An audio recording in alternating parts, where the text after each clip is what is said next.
Bismillahirrahmanirrahim. Assalamu alaikum. Hope all of you are fine. Before starting my video, please subscribe my channel and then start with watching my video. Okay आज हम बात कर रहे हैं cell organelles की. ठीक है, सेल ऑर्गेनेलिस पे हम आ गए हैं. हमने उसका नॉन ऑर्गेनेली स्ट्रक्चर सेल का पढ़ा. ठीक है, अब हम ऑर्गेनेलिस की बात करेंगे. ऑर्गेनेलिस है क्या? Organelles are small structures within cell that perform dedicated function. ठीक है, छोटे छोटे स्ट्रक्चर्स हैं साइटोप्लाज्म के अंदर, सारे सब सस्पेंड हुए हैं और उसके अंदर जो है ना वो सारे मेम्ब्रेन बाउंडेड हैं. ठीक है, इनके इर्द गिर्द सबके गिर्द मेम्ब्रेन है और ये जो है ना अपना स्पेसिफिक टास्क परफॉर्म कर रहे हैं. बहुत सारी जो है ना, और डजन ऑफ ऑर्गेनेलिस जो है ना वो सेल के अंदर प्रेजेंट होती हैं साइटोप्लाज्म के अंदर. ठीक हो गया. तो सबसे पहले जो ऑर्गेनेली हम डिस्कस करने लगे हैं दैट इज़ न्यूक्लियस. ठीक है, nucleus. What is the definition of the nucleus? A nucleus is double membrane bounded organelle that contains genetic material and other instructions of cellular process. ठीक है, it is refer to as control centre of the cell. जैसे कि एक हर जो दिमाग है ना एक किस्म का, जो हमारे सेल का हम कह सकते हैं जो कंट्रोल सेंटर है वो न्यूक्लियस है. This is the main head जिसके अंदर सारी इंफॉर्मेशन है, इसके अंदर इंस्ट्रक्शन है सेलुलर प्रोसेसेस की. यानी कि this is the control centre of the cell, this is the brain of the cell basically. ये भी एज दूसरी ऑर्गेनेली की डबल मेम्ब्रेन बाउंडेड ऑर्गेनेली है और इसके अंदर जेनेटिक मटेरियल प्रेजेंट है. ठीक है, जो फर्दर जो है वो अगली जो है वो जनरेशन्स में जाता है. तो basically this is the control centre of the cell, nucleus. So अब हम बात कर रहे थे इसके लोकेशन की कि सेल में किधर प्रेजेंट है.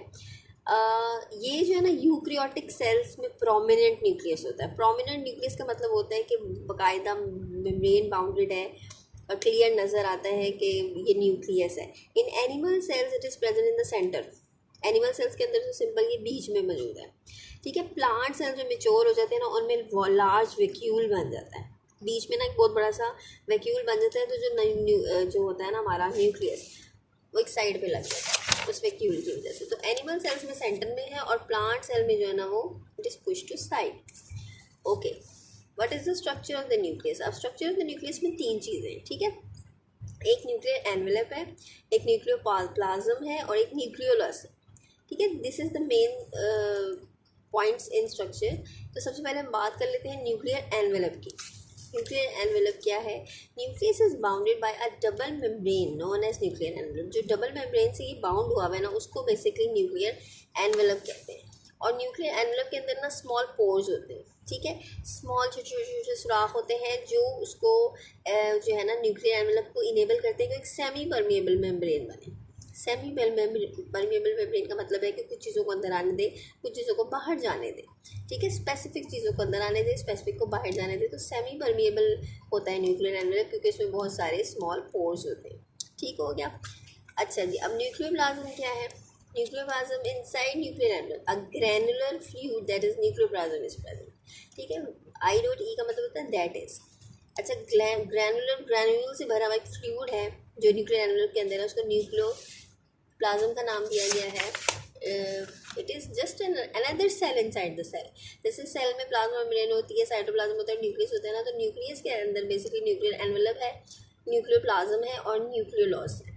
ठीक है, न्यूक्लियोप्लाज्म कंटेन्स वन और टू न्यूक्लियोलाई, सिंगल न्यूक्लियोलस बोलते हैं, एंड क्रोमोसोम्स. यानी कि इसके न्यूक्लियोप्लाज्म के अंदर जो है ना वो न्यूक्लियोलाई 1 से 2 प्रेजेंट होते हैं या और क्रोमोसोम्स प्रेजेंट होते हैं. हम न्यूक्लियोलस डिस्कस कर लेते हैं. न्यूक्लियोलाई का जो सिंगुलर है वो न्यूक्लियोलस है. न्यूक्लियस के अंदर एक और न्यूक्लियस होता है वो न्यूक्लियोलस होता है. ठीक है, nucleolus is a dark spot and it is the site where ribosomal RNA are formed and assembled in as ribosomes. ठीक हो गया. अब न्यूक्लियोलस के अंदर बेसिकली राइबोसोमल आरएनए जो है वो कहाँ बनते हैं? न्यूक्लियोलस के अंदर, जो असेंबल होकर राइबोसोम्स बनाते हैं. न्यूक्लियोलस के अंदर राइबोसोम्स बन रहे हैं. अगर ये ऑब्जेक्टिव क्वेश्चन है कि where ribosomes are form, where ribosomal RNA are form, तो it is formed in nucleolus. ठीक है, अच्छा, they are formed in nucleolus. उसके बाद हम बात कर लेते हैं क्रोमोसोम्स की. Chromosomes is very important. Chromosomes are visible only during cell division, while during interphase of cell they are in the form of thread-like structure known as chromat. अब chromosomes जो है ना उसे डिवीजन हमें पता है हमने, लेकिन हम आगे जाके पढ़ेंगे कि जो डिवीजन के टाइम पे जो क्रोमोसोम्स है ना वो प्रोमिनेंट होते हैं. मोटे मोटे हो जाते हैं, उनकी शेप पता चल जाती है। अदरवाइज जो वो थ्रेड लाइक स्ट्रक्चर्स की तरह जो है ना ऐसे ऐसे ऐसे आपस में बाउंड हुए होते हैं।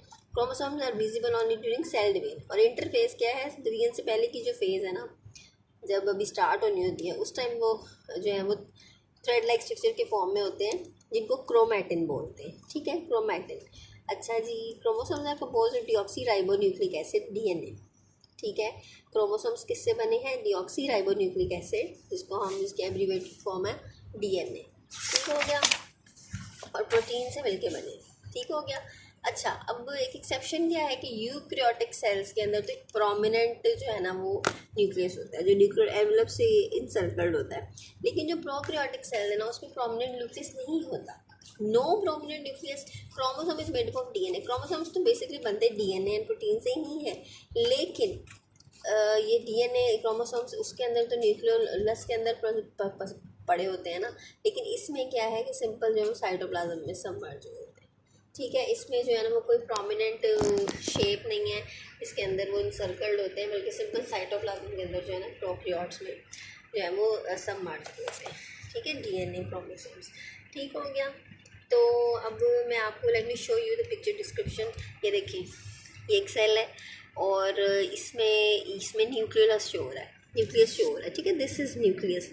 और जो नेक्स्ट ये जो एक प्रोकैरियोट सेल है, इसमें देखिए न्यूक्लियस कोई मेम्ब्रेन बाउंडेड नहीं है, कोई मेम्ब्रेन, ये सिंपल जो है वो क्रोमोसोम इस तरह ही पड़े हैं साइटोप्लाज्म के अंदर। ये एक प्रोकैरियोटिक सेल की डायग्राम है और एक ही जो है वो यूकैरियोटिक सेल की डायग्राम है। इसमें मेम्ब्रेन बाउंडेड न्यूक्लियस है, ये उन्होंने आपको इसका इनसाइड जो है वो क्रॉस सेक्शन एरिया दिखाया हुआ है।